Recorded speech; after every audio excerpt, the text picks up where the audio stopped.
Good day, everyone. This is the MLRG Life and Style Tour, where we have an activity every month. So if you're interested in today's activity, you still have about 10 minutes or so to register. Go to metropolitanlivingrealtygroup.com and click on the MLRG Life and Style Tour. You can register for today's activity, but you also can check out our upcoming activities, and if there's anything of interest, you can register for those in advance. That way, you'll get the notifications ahead of time. So, today's activity will start at the top of the hour, and I will return at that time. So, I'm looking forward to seeing some of you then, and until that time, bye.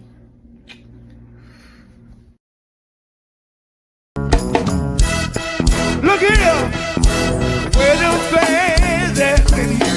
Where them fans at? Where them fans at? Where them fans at? Where them fans at? Where them fans at? Where them fans at? Let's go, y'all. Oh, oh, oh, oh, I got my boots on.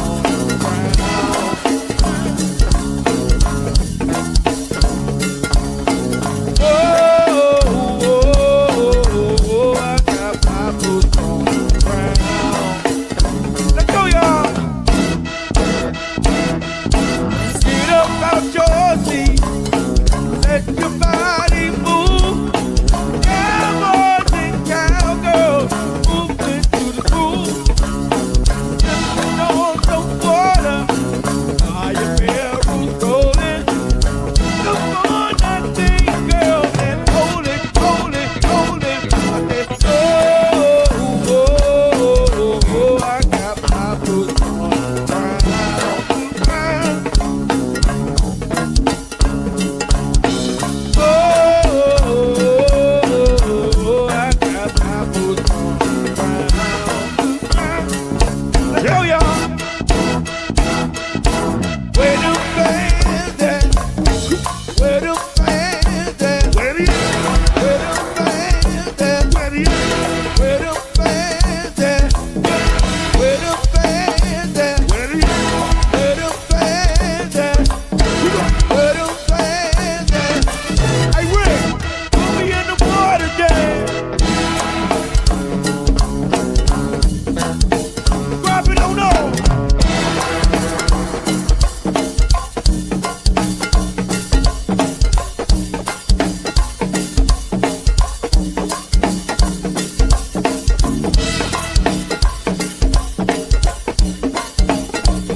Africa.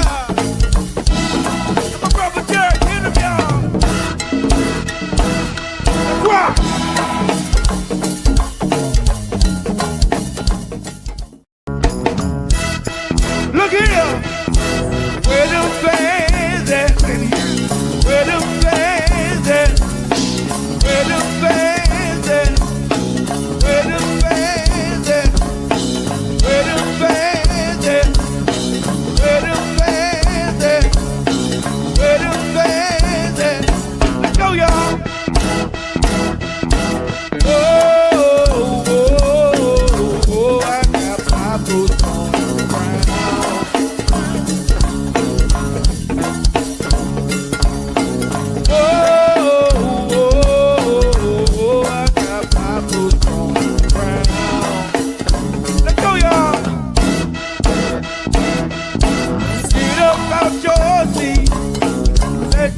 Yeah. Do what we Africa, Africa. My brother Jared, hit him, y'all. Rock.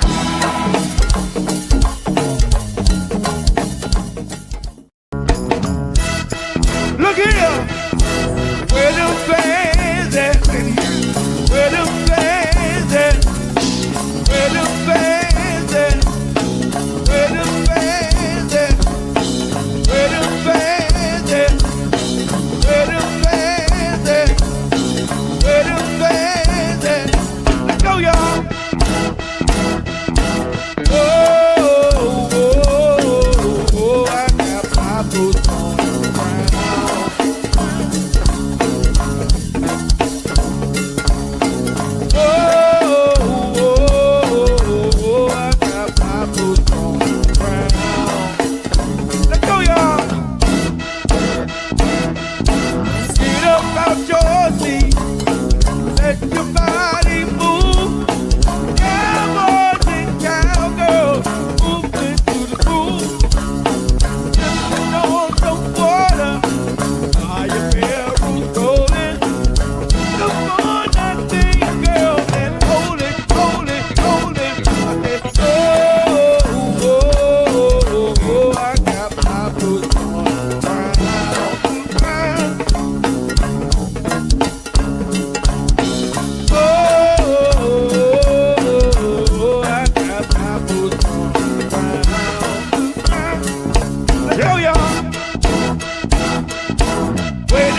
out your seat. Let your body move.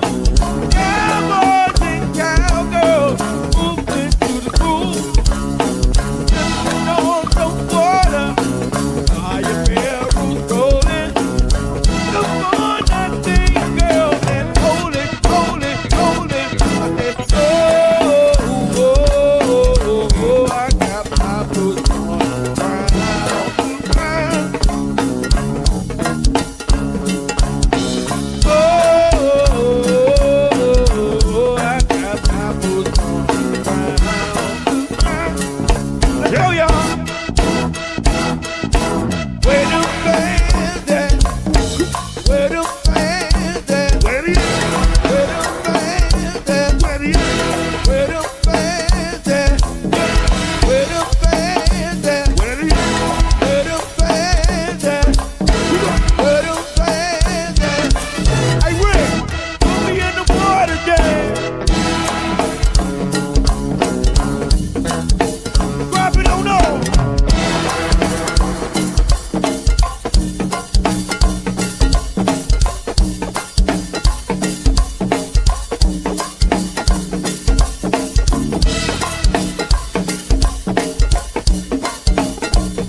them fans at? Where them fans at? Where them fans at? Where them fans at? Where them fans at? Where them fans at? Where them fans at? Let's go, y'all. Oh, oh, oh, oh, I got my boots on the ground.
whole uptown.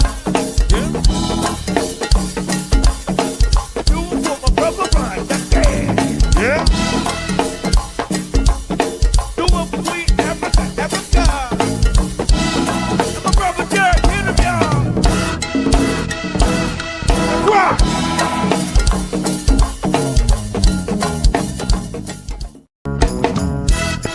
Look here. Where them fans at? Where them fans at? Where them fans at? Where them fans at? Where them fans at? Where them fans at? Where them fans at? Let's go, y'all. Oh, oh, oh, oh, I got my boots on the ground.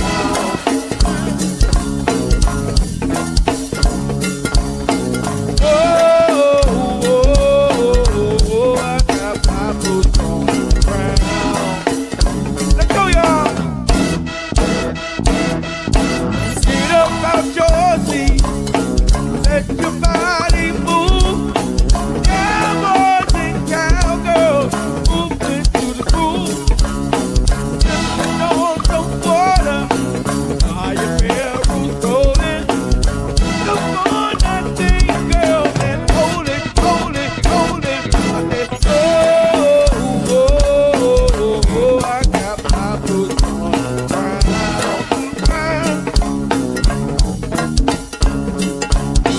Oh,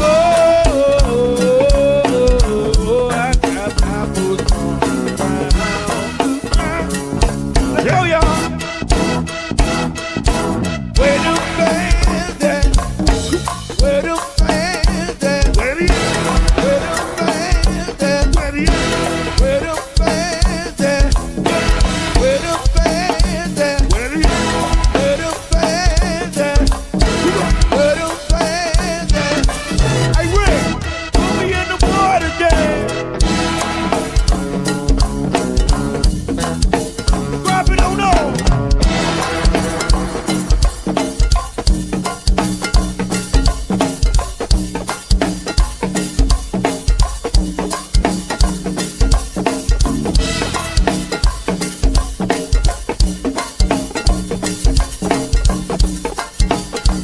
Hit me.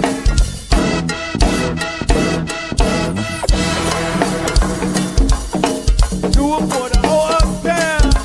Yeah. Do it for my brother Brian. Yeah. Do it for sweet Africa, Africa. And my brother Jared, hit him, y'all. Rock.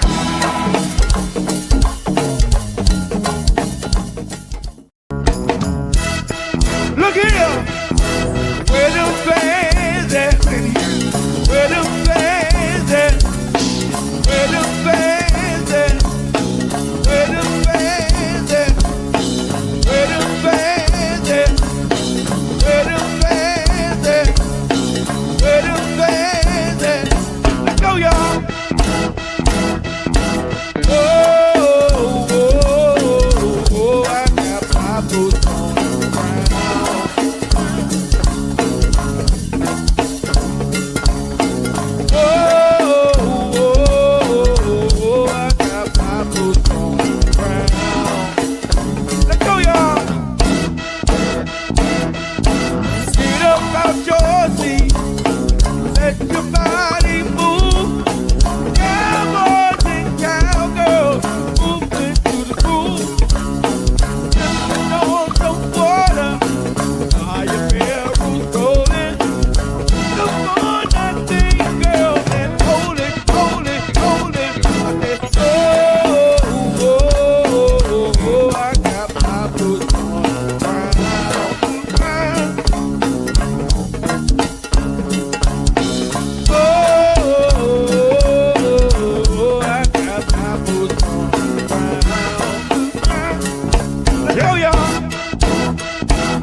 Yeah.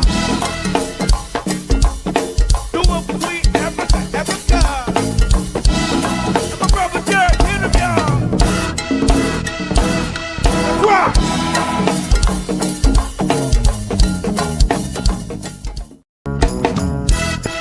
Look here.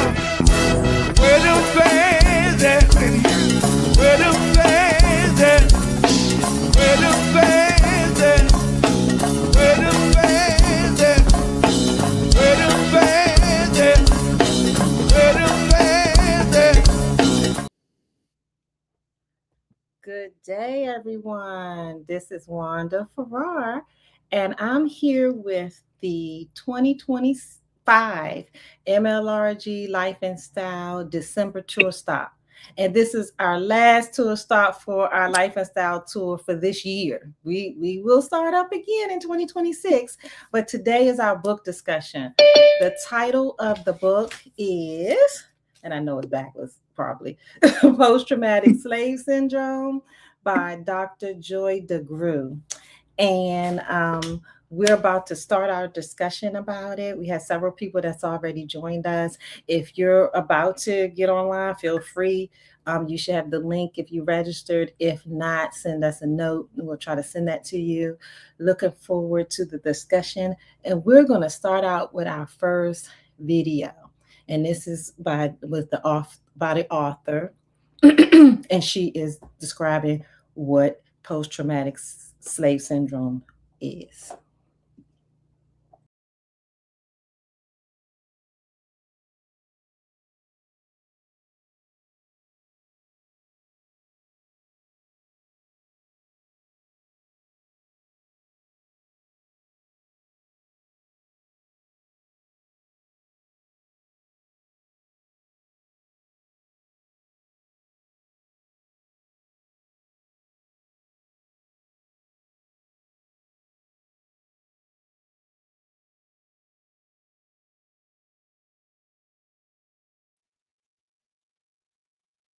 Okay, so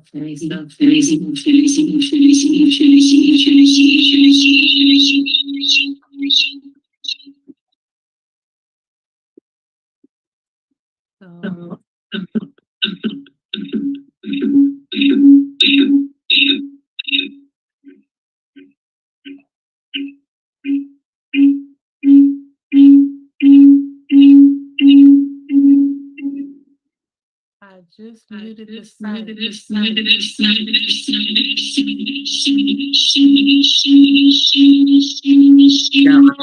There's a weird sound. Yeah, I hear it too. Okay. I'm trying to. Post-traumatic slave syndrome is an explanatory theory that really looks at multi-generational trauma. One of the things that's difficult for people is their first response is, oh my God, that happened so long ago. We're talking about people being captured, shipped, sold, beaten, raped, experimented on. And then you have to ask the question, did the trauma continue? Yes. So 300 years of trauma, no help, freed, no help, more trauma. If it's a sustained trauma, then the impact of that is also sustained. When we look at multi-generational trauma, we're looking at people who are maybe victims of natural disasters and their families and their children and generations of folks who have experienced war. And we know that there are residual mental, emotional, traumatic impact.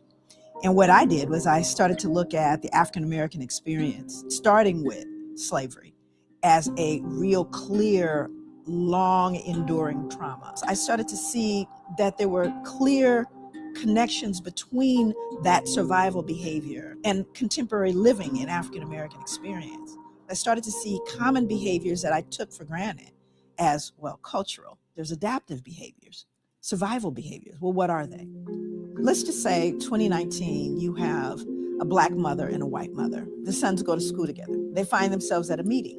The Black mother leans over to the white mother and says, I just wanted to mention to you that I noticed that your son is really doing quite well. And the white mother's response is, oh, thank you. She begins to go on and on about he won the science fair, his uncle's an astronaut. She's just oozing. She realizes the Black mother's son is actually excelling her son. And she says, well, wait a minute. Your son's the one that's really coming along. And the black mother responds, oh my God, he's a handful, but oh, he just works my nerves. Now, when I'm working with African-American people, it doesn't matter what the audience is. It doesn't matter what class. If I were to ask, is she very proud while she's saying those denigrating things?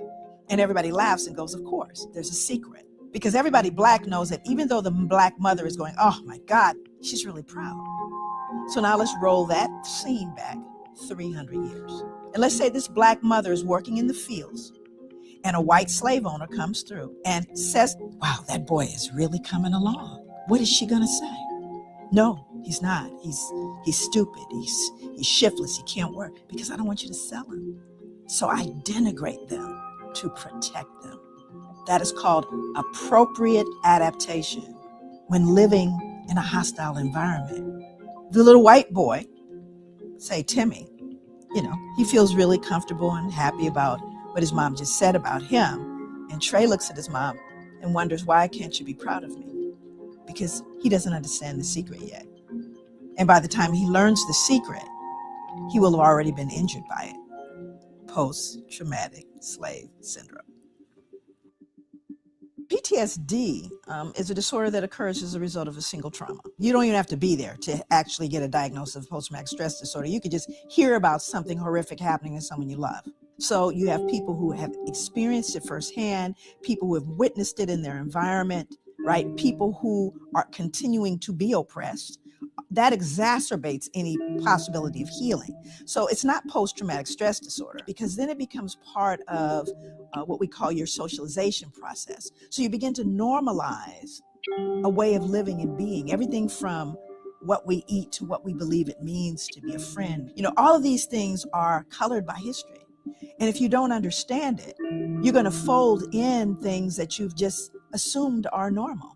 But post-traumatic stress disorder, exaggerated startle response, outbursts of anger, feeling of foreshortened future. There was a point where there were African-American children in different urban settings that didn't expect to live to be adults because they saw so much death, that they started planning their funerals like at 13, 12, as young as 10.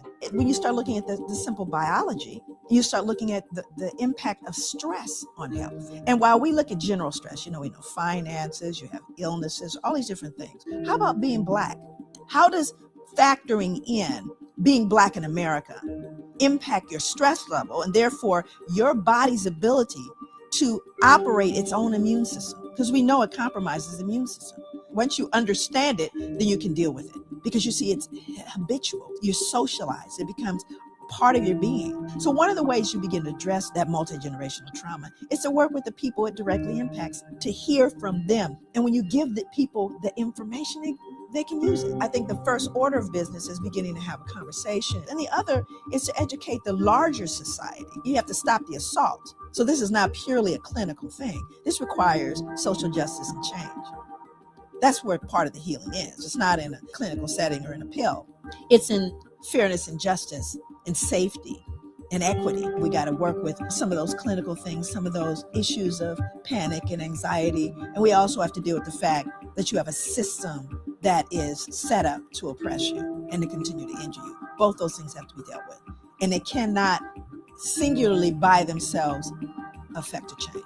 They have to be done collectively.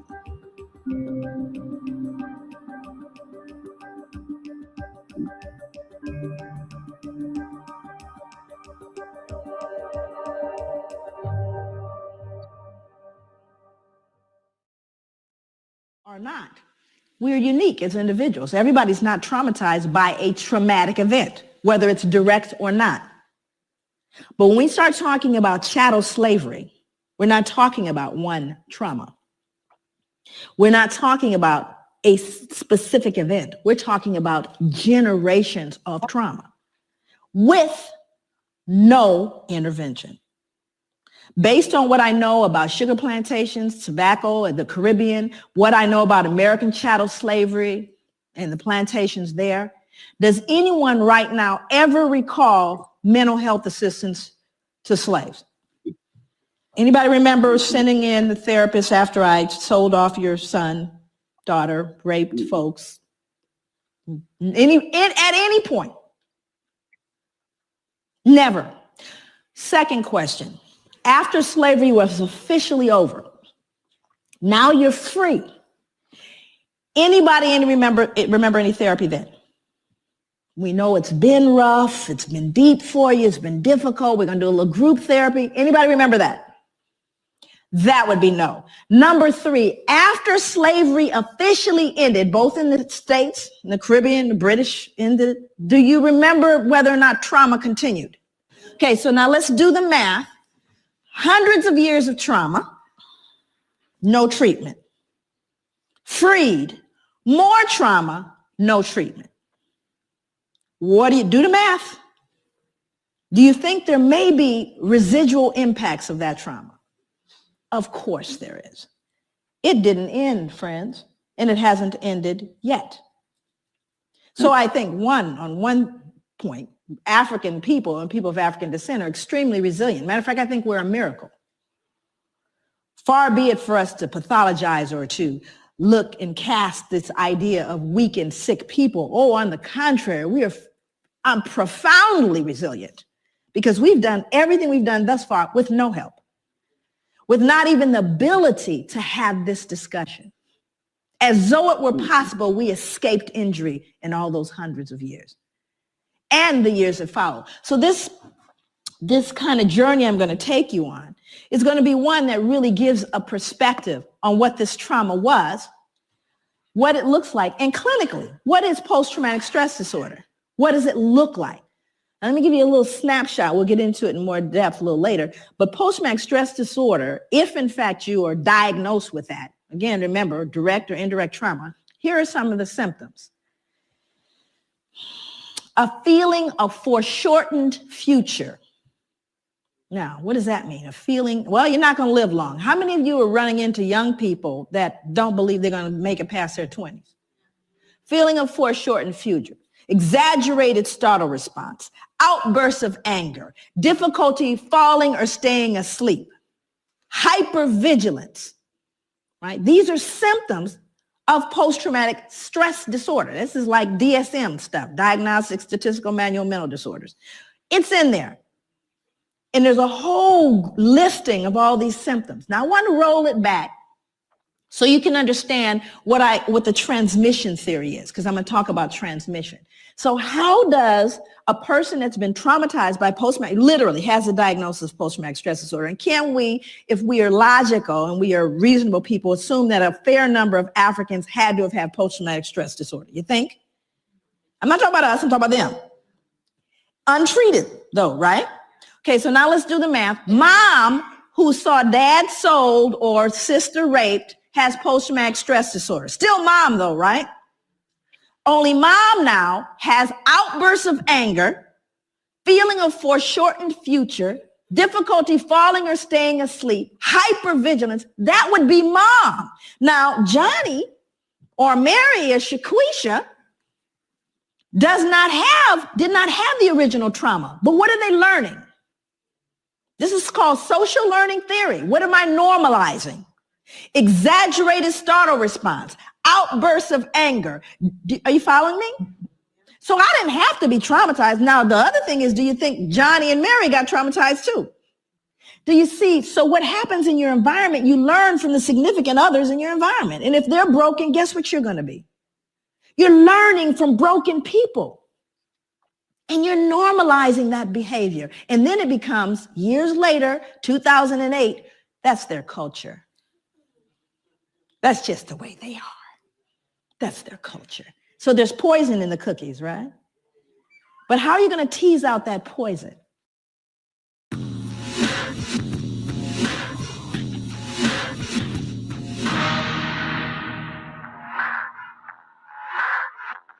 My name is Kim France Wilson, and I'm a producer at CGT in America. Every time I see a Black person killed in the street, all these emotions come rushing through me. And I don't feel this from my own experience. I think it's from the ancestral trauma that my family has felt. It's been a very tough year. I have cried many nights. I do feel that the trauma that the African American community has felt has played out in a sense of not having the self-worth we should have, it angers me. And it does make me feel, it makes me feel like, when is this going to end? When is it going to be over? When will we be accepted as part of this community? I don't look at all white people as bad people. I do look at white people as accessories. And if they're not doing something to help my community, then they're hurting us. It's always good to talk. I think that's been one of the main issues and problems with this country, is that we want to sweep it under the rug. We don't want to talk about it, but we need to. Racism is American. It's ingrained in our systems. It's ingrained in all of our systems. I started to read about and watch videos of people like Dr. Joy DeGruy, and I realized I wasn't alone in these feelings. She calls it post-traumatic slave syndrome. It's multi-generational trauma, intergenerational trauma, as it relates to people of African descent. Being separated from your native land, being beaten, being sold, being raped. Before I heard the phrase post-traumatic slave syndrome, I started thinking about why I felt so, why my feelings were so deep. And knowing that it's an actual thing, that I'm not just imagining things, that it is truly a syndrome that I could be suffering from, which means that I may be able to heal from it as well. But healing means action. African Americans who have ancestors who were slaves need reparations. I don't know any other way to live but to live in my Black skin, and I wouldn't have it any other way. I love who I am. I just want America to appreciate who I am. I wrote a poem to express some of these feelings. You tainted our blood, mixed up our nations. Now we have emerged as something beautiful, something new, something you pretend not to recognize. But hear me, because I will be heard. You will not kill our spirit, our soul. You will not extinguish us. We are strong. We are powerful. We are Black. Filled with creativity, expression, and love. We are here to stay, to remind you what you have done.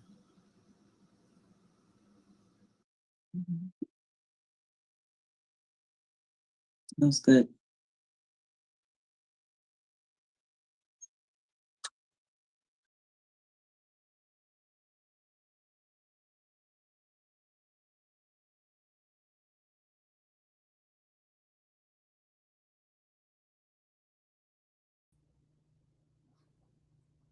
Are you ready for us? Well, I'm about Can't to hear you. You're blunt. You're mute.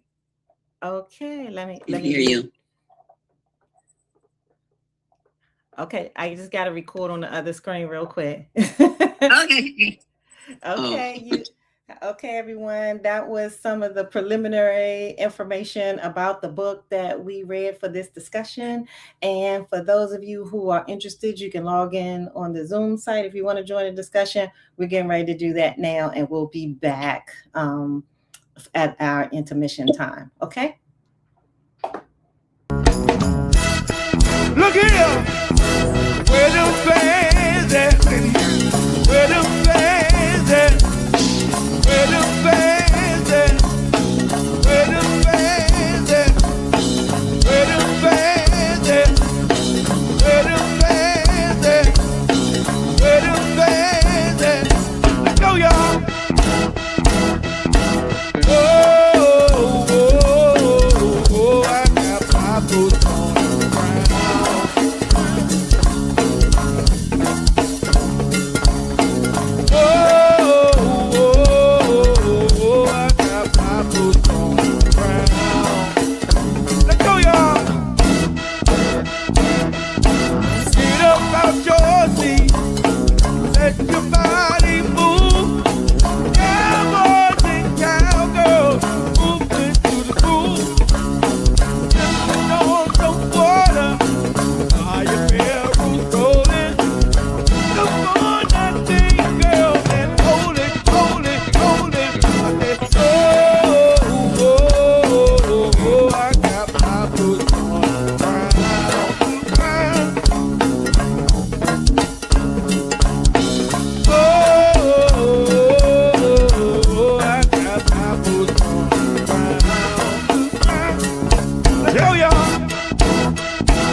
boots on the ground.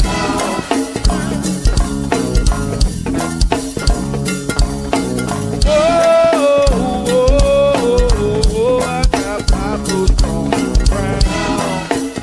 Let's go, y'all. Get up out your seat. Let your body move. Cowboys and cowgirls moving to the groove. Sipping on some water. Are your barrels rolling? Come on, that thing, girl, and hold it, hold it, hold it. I said, oh, I got my boots on the ground. Oh, I got my boots on the ground. Yo, y'all. Where the fans at? Where the fans at? Where the fans at? Where the fans at? Where the fans at? Where the fans at? Where the fans at? Hey, Rick, put me in the water, Dad. Drop it on over.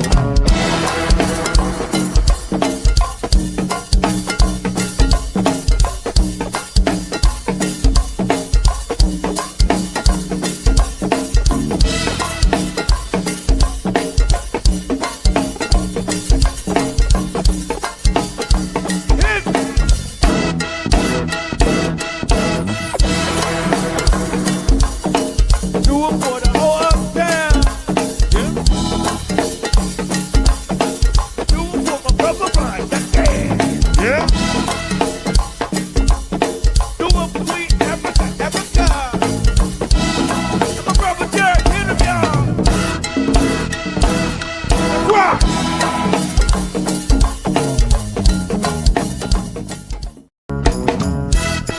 Look here. Where the fans at? Where the fans at?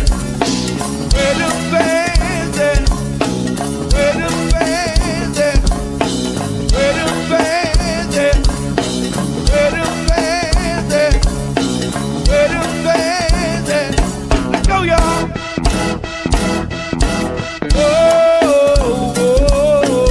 Oh, I got my boots on the ground.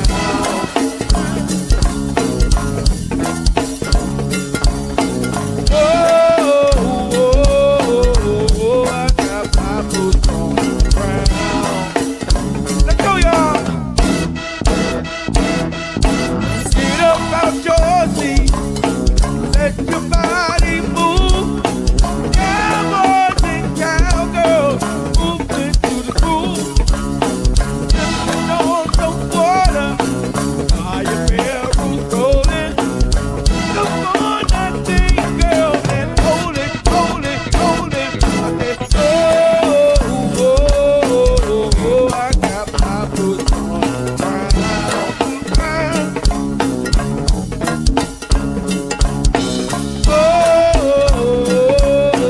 Oh, I got my boots on the ground. Yo, y'all. Where the fans at? Where the fans at? Where the fans at? Where the fans at? Where the fans at? Where the fans at? Where the fans at? Hey, Rick, put me in the water, Dad. Drop it on over.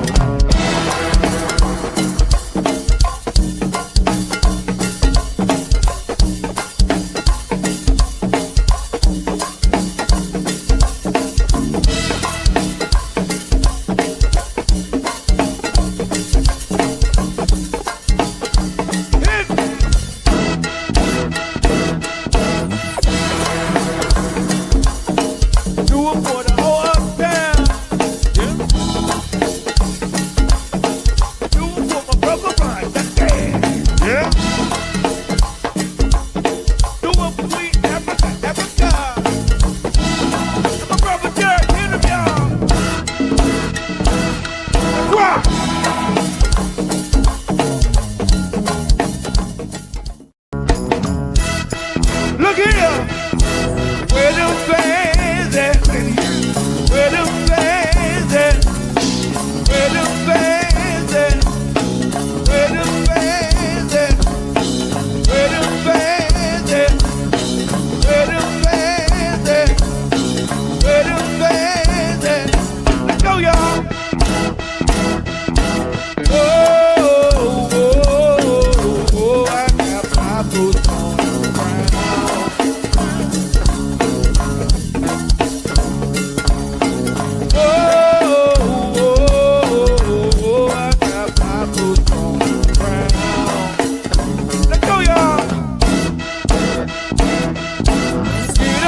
Look here.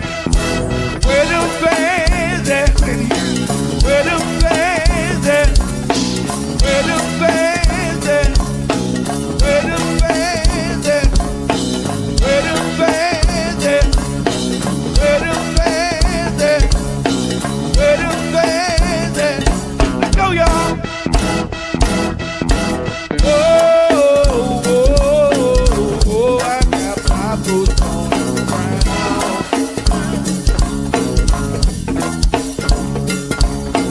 Oh, oh, oh, I got my boots on the ground.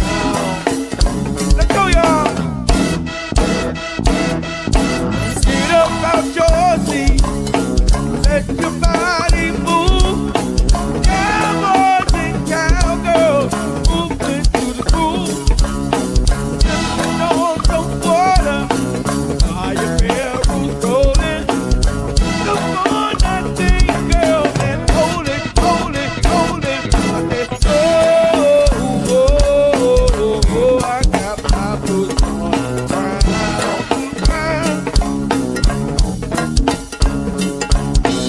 Oh, I got my boots on the ground. Let's go, y'all. Where them fans at? Where them fans at? Where them fans at? Where them fans at? Where them fans at? Where them fans at? Where them fans at? Hey, Rick, put me in the water, Dad. Drop it on off.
here. Where them fans at? Where them fans at? Where them fans at? Where them fans at? Where them fans at? Where them fans at? Where them fans at? Let's go, y'all. Oh, oh, oh, oh, I got my boots on the ground.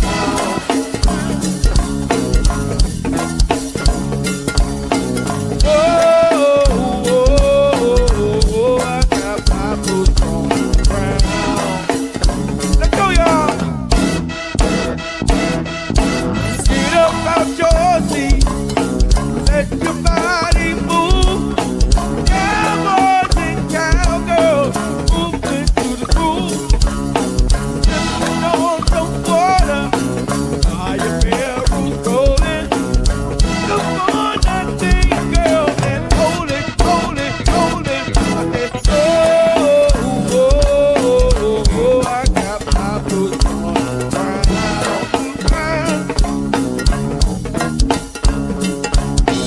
Oh, I got my boots on the ground. Yo, y'all. Where them fans at? Where them fans at? Where them fans at? Where them fans at? Where them fans at? Where them fans at? Where them fans at? Hey, Rick, put me in the water, Dad. Drop it on over.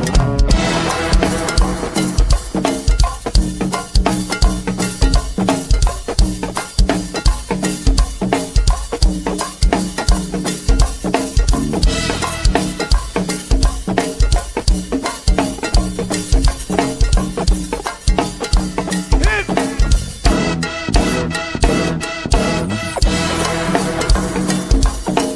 Do it for the whole uptown. Yeah. Do it for my brother Brian. Yeah.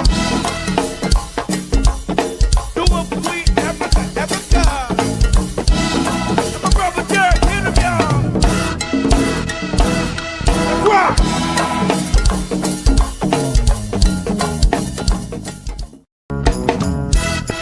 Look here. Where them fans at? Where them fans at? Where them fans at? Where them fans at? Where them fans at? Where them fans at?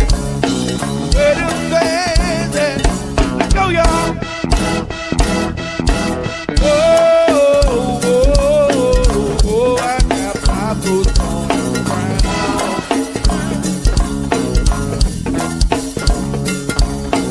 Oh, oh, oh, I got my boots on the ground. Let's go, y'all. Get up out your seat. Let your body move. Cowboys and cowgirls moving to the groove. Sipping on some water. Fire barrels rolling. Look on that thing, girl, and hold it, hold it, hold it. I said, oh, oh, oh, I got my boots on the ground.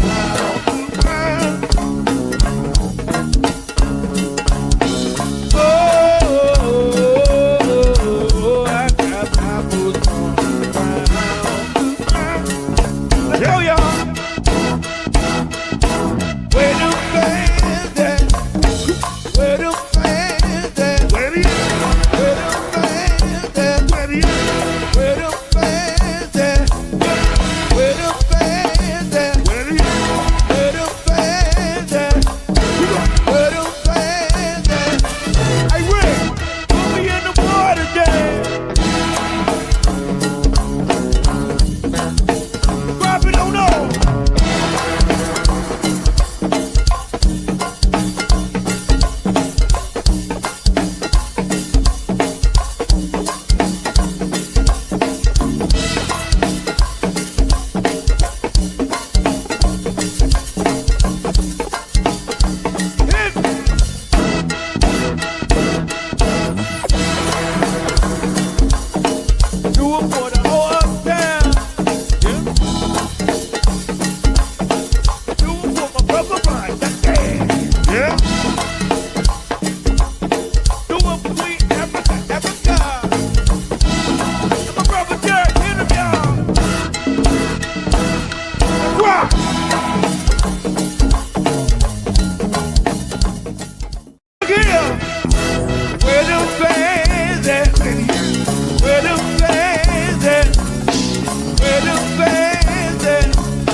Hi there. We spent about an hour. It's halftime or intermission for our 2025 MLRG Life and Style December tour stop. We are discussing the book Post Traumatic Slave Syndrome. The author is Dr. Joy DeGruy, and it's been a very interesting discussion. We're about to have an intermission. When we come back, we'll have another video from Dr. Where Dr. DeGruy is being interviewed, and then we'll go into our discussion mode again and then close out. Okay, thanks.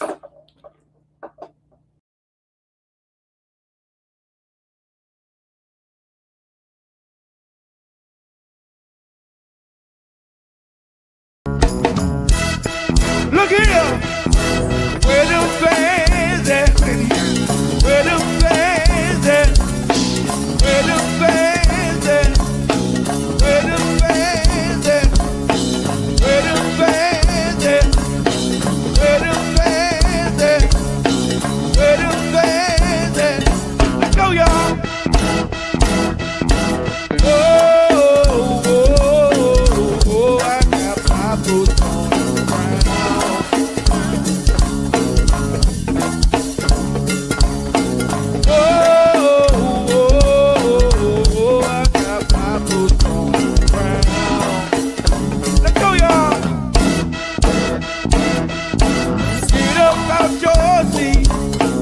Let your body move. Cowboys and cowgirls moving to the groove. Sipping on some water. Are your barrels rolling? Come on, that thing, girl, and hold it, hold it, hold it. I said, oh, I got my boots on the ground.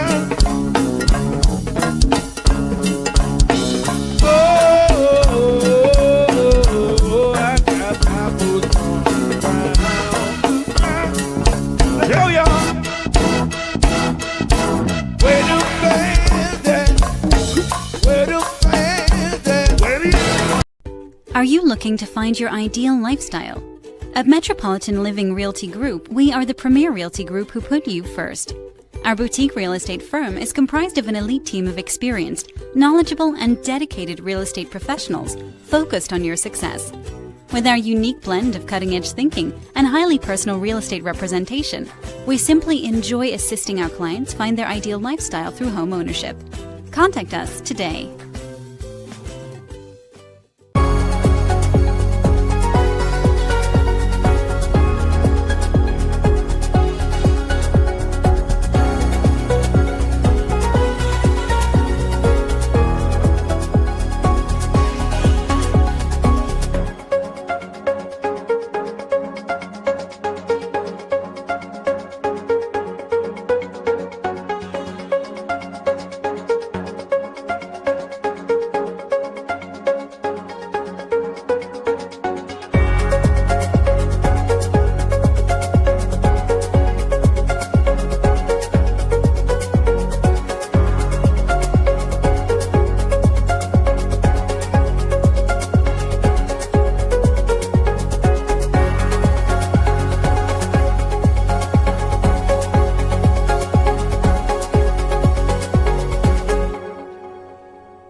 Are you looking to find your ideal lifestyle? At Metropolitan Living... Look here, where them fans at? Where them fans at? Where them fans at? Where them fans at? Where them fans at? Where them fans at? Where them fans at? Let's go, y'all.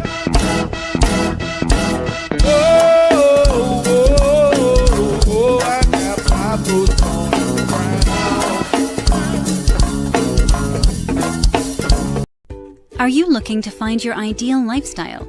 At Metropolitan Living Realty Group, we are the premier realty group who put you first. Our boutique real estate firm is comprised of an elite team of experienced, knowledgeable, and dedicated real estate professionals focused on your success.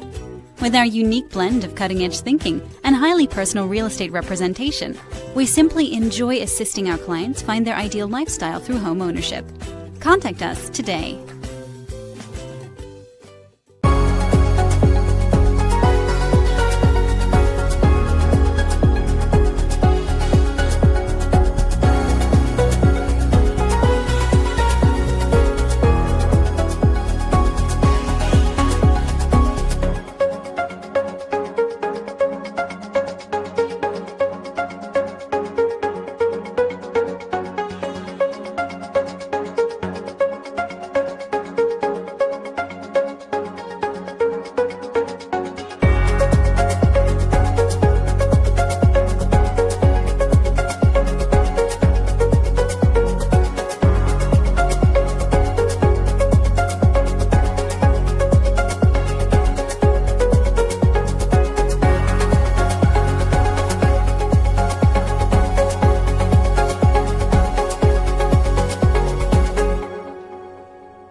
Oh no, I don't see anything. It's Oh, my coming. power just went out. Uh-oh. I can still see you though.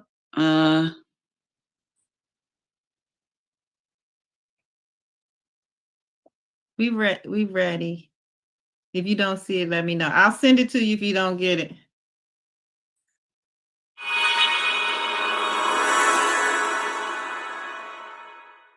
Dr. Joy DeGruy, it's really an honor to be able to talk to you. I would like to start, if it's all right, to ask you a big question, which I'm sure you've been asked many times. Okay. What is post-traumatic slave syndrome? Okay, so I'm gonna try to do this as quickly as I can. Post-traumatic slave syndrome is almost exactly what it sounds like. It's multi-generational trauma as it relates to people of African descent.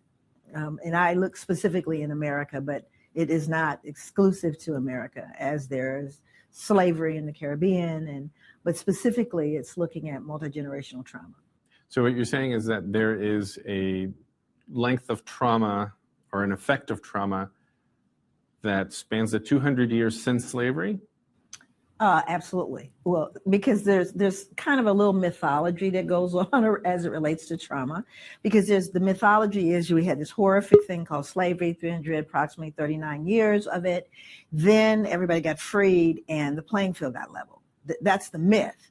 But the truth of the matter is you had 339 years of trauma with no help, followed by more trauma with no help. And that more trauma was the end of slavery, which led into Jim Crow, which led into lynching, which led in police use of deadly force, into mass incarceration. So when you start looking at the entire, and you throw sharecropping in there, which was, of course, another form of slavery. So you're really looking at kind of a relentless assault.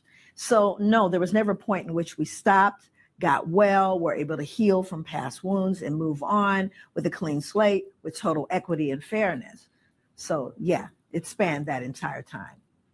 Okay, so that's a lot of history that you just covered in like 30 seconds.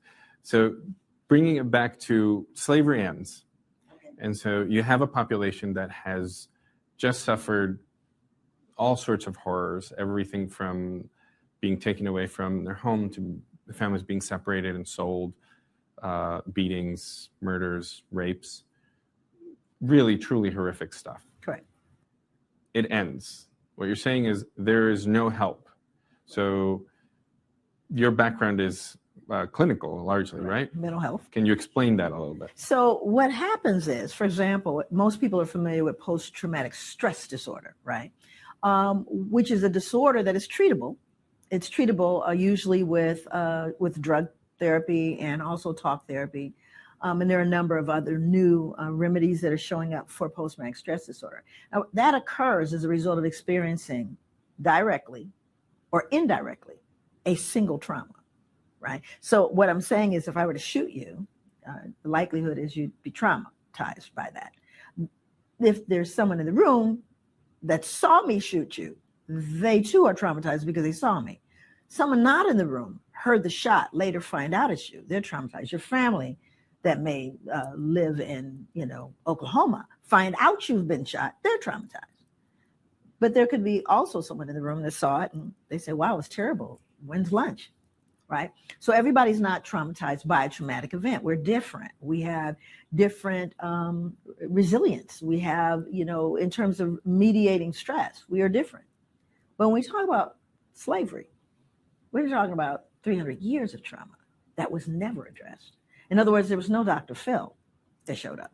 There was nobody, doctors in the borders or out of the borders, that came in and said, let me help you through that. And so when we look at that, all those things you mentioned, imagine folks trying to work with it. So now we go back to the original, what we do understand about post-traumatic stress disorder, which actually came out of the notion of shell shock with, veterans. That's kind of where the whole idea was called shell shock originally. But now let's go back and look at all those folks that maybe it's not plausible that they escaped a stress-related illness. It's just not plausible. Some did because they were resilient. But how much resilience can you have over generations of trauma? Not one, generations. So what I'm saying is it's not, it's not plausible that folks escaped without post-traumatic stress disorder. So then we have to unpack post-traumatic stress disorder. What does that look like? Well, exaggerated startle response, difficulty falling and staying asleep, feelings of foreshortened future, reactivity at anything that resembles the original event. And this goes on and on and on and on. So you have these symptoms now, right? So now let's go back and we're looking at folks that are trying to live in some way in a hostile environment for 300 years. So now you have someone with post-traumatic stress disorder, because I don't know, you saw your daughter raped, they beat your son, sold your son, whatever. Now they're exhibiting behaviors that suggest they have a stress-related illness. Angry, outbursts of anger, all these different kind of mood swings, all that. But after a while, there's so many people, you begin to normalize that behavior. We go, oh yeah, well, we know that's just the way he is. And later it became, well, that's their culture. No, it's not our culture. That's adaptive behavior. That's the poison in the cookies of culture. And so what I've done as a clinician is I started to tease the poison from the cookies. I said, what is good and legitimate, resilient, adaptive behavior, and what isn't? And, so because we've never gotten a chance to have the conversation because everybody tells you to get over it and shut it down, we aren't able to really investigate that on any real level. So, yeah, what happens is it becomes cumulative because so after slavery ended, yeah, you're free, but most states enacted Black codes and sundown laws that said you might be free, but you better not come here. And if you do, we're going to lynch you, and we're gonna beat you, and we're gonna jail you. And so you see that happened. Then the lynchings occurred because during slavery you don't lynch your property; their labor is lost to you. So those lynchings, more recently, the lynching memorial that I just came from in Montgomery, Alabama, 4,400 documented lynchings. That's the documented ones, right? Men, women, and children. Sometimes, the whole family lynched because someone wrote a note to a white woman. Someone annoyed or startled a white woman, or they were just speaking back or didn't seem polite enough. Whole families. In one instance, there were 215 people killed. 215. So that means they went in and just slaughtered. Yeah, in one space, in one day. The whole, all of the folks were killed. So you think about that and you go, see, this didn't make it to your text. That's why it seems incredulous. How could you? But go to the lynching memorial and see. It's all listed there. And on each column, they show who was killed that day, right? And so while we don't know all the names, the bodies were there, So when we talk about trauma, again, this is post-slavery, right? And then you have sharecropping, right? So now you have folks that are free. But again, you have exclusionary acts, sundown laws, Black codes barring you from going anywhere else. So you're starving. Well, including entire states. There's a speech that you gave where you referenced, I think it's the state of Oklahoma, or no? Was it Oregon? Yes, Oregon's exclusionary laws, right. And that was North. So what happened was in Oregon, the big fear was that the Black people were going to come to Oregon, they were going to mix with the Indians and create this huge tribe and kill all the white people. I mean, that was the paranoia that, of course, none of that happened. So they enacted exclusionary laws that said you could not come in the state, you couldn't own real estate, you couldn't have a job. They would punish anyone that would bring you into the state. This included Chinese people and Native American people. Again, but you're free. This is 1926, right? 1926. It was 1926 when that law was abolished in 26. So my father was alive. But aren't you free? You see, so there's this mythology that there was somehow a balanced and leveled playing field, which never happened. And so then directly following that, you had enslaved Africans that are now free that went back to plantations. And of course, me as a researcher, I'm going, why would you go back, right? Well, because you couldn't go anywhere else and you were starving. So you go back to now your past owner and say to them, I will work for a fair wage. Well, we all know that enslaved Africans could not read or write. So they said, sure, we will pay you. But here's what we're going to do. We're going to advance you seeds, tools, and a mule. And then at the end of the year, we'll just settle up. Well, the end of the year, they were found owing. So what do you have to do to settle that debt? You got to work. But you're working for free now. So it's another form of slavery. And because you don't know, you can't read, you don't understand how the process goes. So it's another form of debt servitude. And in fact, there's a book written, basically looking at sharecropping as, another form of slavery. And at that point, what was your discipline saying? I mean, psychology. Well, again, what we understand is that, people, you learn to survive in your environment. There's something called social learning theory. So social learning theory, which is a work of Bandura, not new, says that you learn, from the people in your environment. If the people in your environment are broken and they don't know it, you're learning broken behavior that's being transmitted. Not to mention you're having your own experience, but now you are experiencing the residual impact on other people that have been traumatized. So it becomes very difficult to disentangle yourself from what is culture, what is adaptive, what is healthy, and what is just people trying to survive under hostile environment, in a hostile environment. What are you looking at? And so again, my training tells me, I'm looking at this individual and I'm looking at your behavior, but you're not an isolated individual. You're an accumulated effect of all that you've learned in your environment from all those people in your environment. And I'm saying those people did the best they could with what they had, but sometimes they didn't have enough.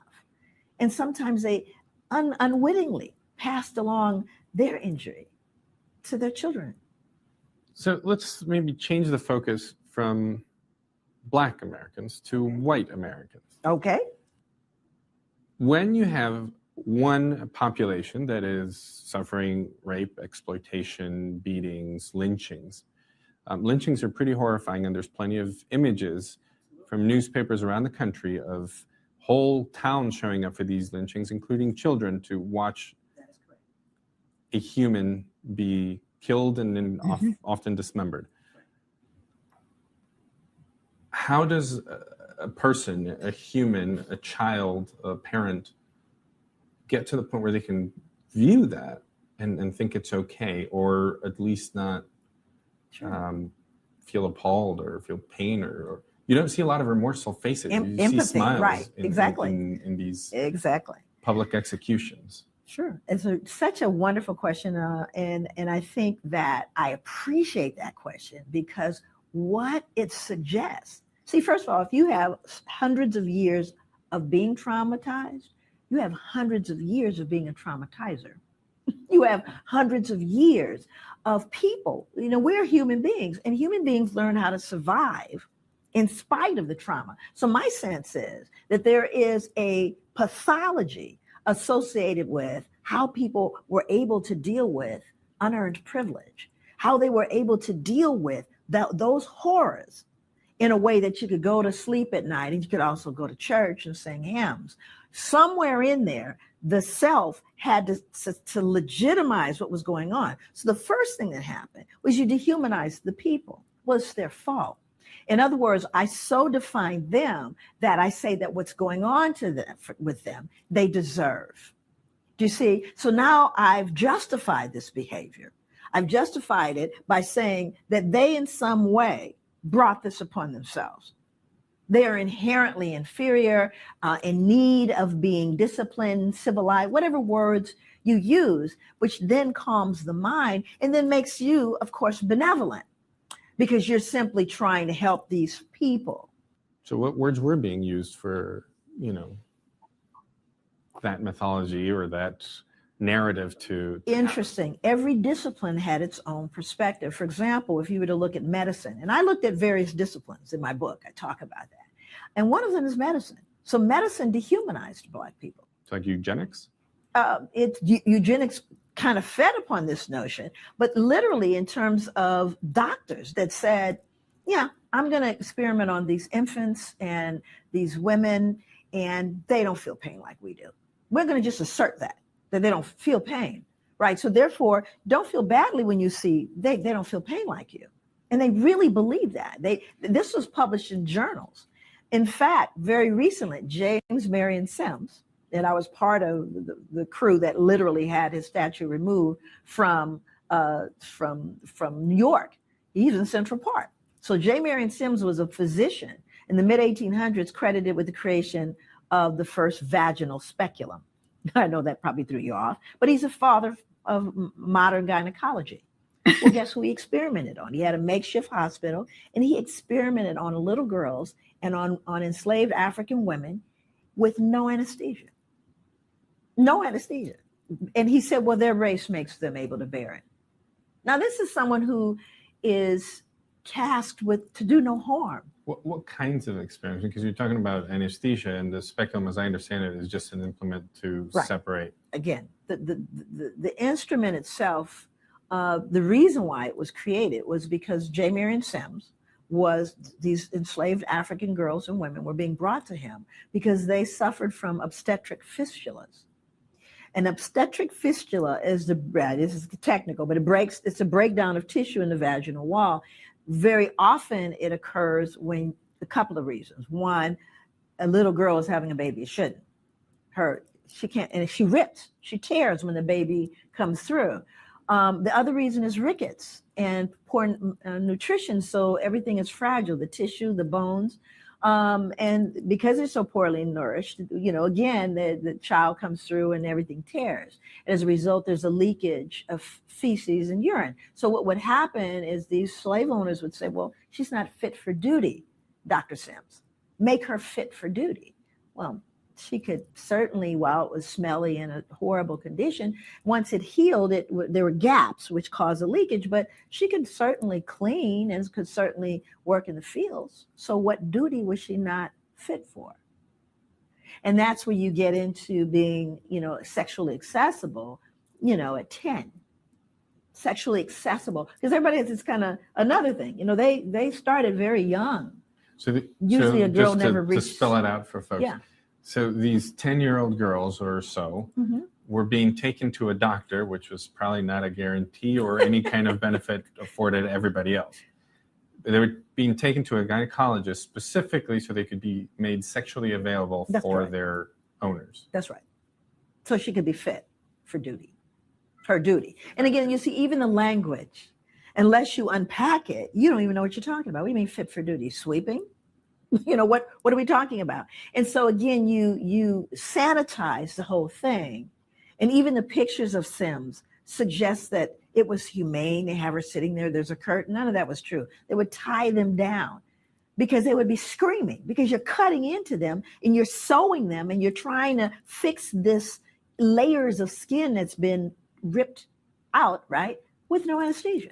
Now, here's the good news about Sims. He stood in Central Park for a long, long time. He has been removed to a cemetery where he is buried. That statue has now been removed. Matter of fact, it's only been maybe a month ago. A month ago it was removed. And so we're very happy that that's happened. But you see, this is hidden in plain sight.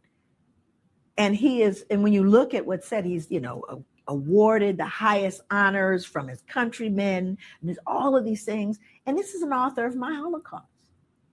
Do you see? Can I stop you there? Sure. You just used a word that has its controversial uses. Absolutely. It seems, are used only. It's only used in one context, which is the European, German-led Holocaust of Jewish citizens of Europe. Absolutely. But that's not how it's being used anymore. Okay, because what we're looking at, there's the African word for it is Ma'afa, M-A-A-F-A. And Ma'afa is a Kiswahili word, which means the great catastrophe, or what we refer to as the Black Holocaust. There's a similar word, I think, in Arabic that Palestinians use called Nakba. Yes. And so again, whatever word you use, when you start looking at the atrocities, for example, the Middle Passage of slavery, the triangular route that brought enslaved Africans to America, Cuba, Caribbean, what we know based on ship manifests, that at least as many people died as arrived. So that's how many people died. 11 million, the very least. 11 million people. So at least And that's based on ship manifest. So you see how many you start with, how many you end up with. And so again, but it didn't make it to your text. This is not obscure. I'm not making it up. Yet again, you start looking at whose life really matters, right? So we can talk about certain folks and we can acknowledge it, but are we not going to acknowledge the genocide of natives? Are we going to dismiss that because I don't know a word? Really? You know, are we going to dismiss 339 years of trauma followed by more trauma and the death of millions? Really? You know, so that's why for me, you know, and I respect the fact that, here's the thing, I know Jewish people honor their Holocaust. They don't care what you think about it. You know, they're going to always honor it. Their children are going to always know on whose shoulders they stand. And I'm just insisting that mine do. So let's move forward. Okay. Past, let's say we've talked about slavery, we've talked about the period of lynchings, which has, Jim seems Crow. to me, it has leaked into other eras than the ones we think of. Sure. So let's get to a more contemporary. Let's talk about right. the 20th and 21st century. Is that a level playing field? Never been level, because followed by, you know, the sharecropping era, where of course people, you know, basically had great poverty because they never were able to accumulate anything, right? So then you had the huge, you had this migration, a major 6 million people without a leader sought asylum in the only country they knew. So these are Africans, descendants of those enslaved that were leaving the Jim Crow South, trying to escape for a better life in the same country. Remember, most people seek asylum in another country. Black people sought asylum in the only country they knew. They were trying to escape because when Jim Crow, when they started to leave the South, they literally were killing people. Another thing that people didn't know, killing them for trying to leave because they needed that cheap labor. So they're going, no, I'm going north. I want my children to have education. I want a better life. They literally were capturing people, forcing them to work, killing people. None of that showed up in your text. None of this is obscure. It just was left out. So what happened following all that, again, these are people that are saying, now I just want to make a better way. So there's a wonderful book called The Warmth of Other Suns by Isabel Wilkerson, who talks about that migration. And she took her 15 years to write this book, where you really hear the stories of what it took for people to just get there. They didn't have money. They usually didn't even see their family ever again because they never could afford to come back. And then what were they met with in the North? Where were they met with in places like New York or Chicago or any of those places? They were the same hostilities. They didn't want them there. They were still considered subhuman. They were still considered. So then you move through that process and you have the segregation, separate but equal. Well, it's still separate now, never been equal. I can show you pictures, right? You always know when you're in the hood, but there's no sign on the freeway that says next right hood. But you always know when you're there because it's so different, right? Now we're talking contemporary. Now let's see. So let's do the math on it. So we had slavery. We had Jim Crow, which was segregation. Then we had sundown laws, black codes. Then we had redlining. Then we had urban renewal. Then we had curing blight. And now we have gentrification. What is that called? Serial forced displacement. Labor, though, it seems that that's the biggest thing. Cheap labor. So how does that relate to today? Where's that labor? Oh, that's an easy answer. And that's where mass incarceration comes from. So when you start looking at what was called, convict leasing. So once all of those things that I just said were ruled illegal in the United States, there was something called convict lease. So they said, now, these are criminals. We've given them a label, which means they deserve, once again, where they are. And now we're going to lease them out for labor. We're going to get money because these farms, all these folks still need cheap labor. So now we found another set of people. But the only issue with that is they got to be in jail. You got to get them arrested. So there are a number of them. So what did they get arrested for? Startling a white woman. Vagrancy. Literally in 12, 15 years. And today it's more of a like marijuana Okay. and other things. You start seeing the same thing. And now it's even worse because now we have immigrants that we are locking into these places in the name of them being criminals and rapists and whatever. And they become, again, fodder for the system. Then you start looking at how many companies use prison labor. Of course, that's a whole other conversation because there's a phenomenal list of people you wouldn't believe that are using prison labor, anywhere from booking flights to making uniforms for Burger King. So to wrap it up, because we've run out of time, what can you tell us about just today? Where are we today, and do you see a path forward? Is there anything that's... So here's the thing about the work, which makes it hard to talk about, right? The whole purpose of my book is called Post-Traumatic Slave Syndrome, America's Legacy of Enduring Injury and Healing. I only wrote the book for the last word, healing, because you can't heal what you don't know. And half the time, no one believes there's been an injury. So we spent most of this interview talking about the injury because people can't even wrap their head around that. You all are just fine now. And I have to go through such great lengths to help people understand that playing field was never level. We're a miracle as a people. That's what we are, a miracle. I said, but at the end, we've got to heal from some of those things we weren't even allowed to talk about. So the good news is when you know better, you can do better. And that's what my work's about. Dr. Joy DeGruy, it's been a pleasure talking to you. It's been very enlightening.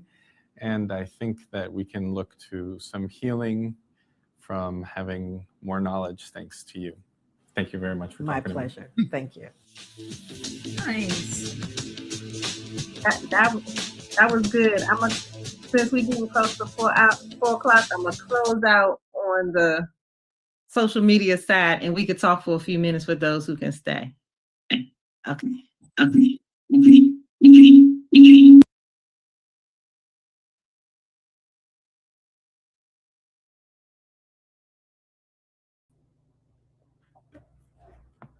Hey, that was the interview with Dr. Joy DeGruy. I think it was a good summary of a lot of the issues she touched on in our book. And that was Post-Traumatic Slave Syndrome. That's our last book for the year. I appreciate those. You're muted. Wanda, you're muted. Oh. Let's see. Yeah, we can't hear you. Okay. All righty. She's good. Okay. So y'all, I'm on the Facebook, on the social media. I'm just closing out for that. So for those of you who are listening in, the book is Post-Traumatic Slave Syndrome by Dr. Joy DeGruy. That last interview we showed was a good summary of many of the topics she covered, but it's a lot more in this book. I'm glad. I appreciate those who joined me. We're going to talk a little bit afterward, but I did want to bring up our 2026 selection. So I picked the 4 books for next year. Let's see what they are. See if they can go on the screen. The 4 books for next year.